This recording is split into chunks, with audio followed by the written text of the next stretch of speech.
দেখেন পুরো, আমি নিজেকে চিনতে পারতেছি না। এটা আসলে একটা পুরনো মামলা ছিল মারামারির। ওই মামলাটার ব্যাপারে অনেকের অনেক প্রশ্ন ছিল।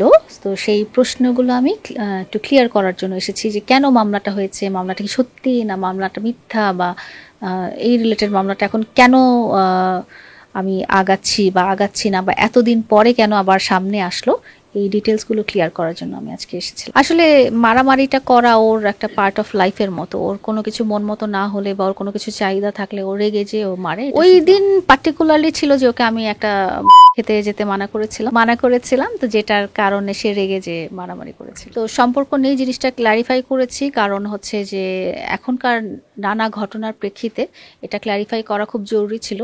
প্রিন্স মামুন 2 মাস আগেই ডিক্লেয়ার করেছে যে ওর আমার সাথে কোনো সম্পর্ক নাই।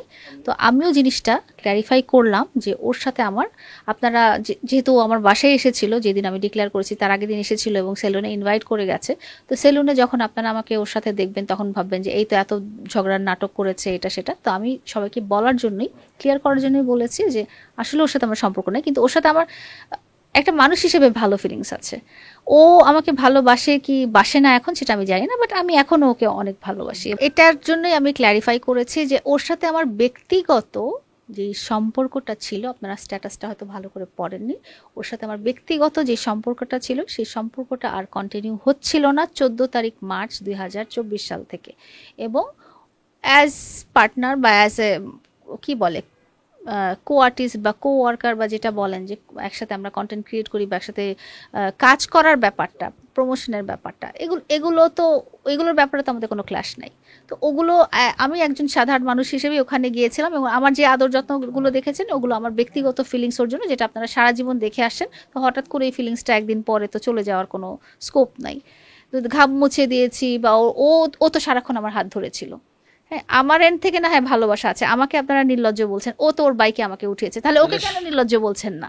সম্পর্ক অলরেডি শেষ হয়ে গেছে এবং মামলাটা কিন্তু সম্পর্ক শেষের পর্যায়ে আসেনি, এটা আরো 6 মাস আগের।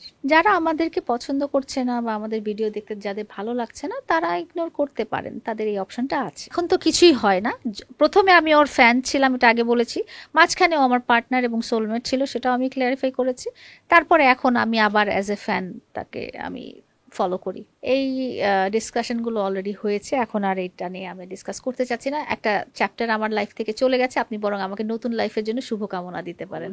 আমি ওর সাথে যে ধরনের রিলেশনে ছিলাম সেটাই আমি, সেই মেমোরিটা নিয়েই আমি লাস্ট পর্যন্ত বেঁচে থাকতে চাচ্ছি।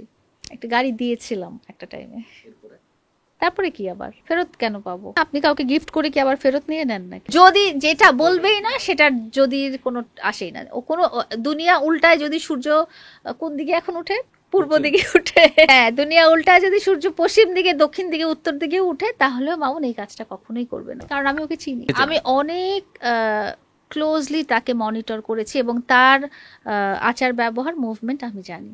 এখন তো একই বাসায় থাকি না, এখন ওর বাসায় থাকি, আগে একই বাসায় থাকতাম অবশ্যই।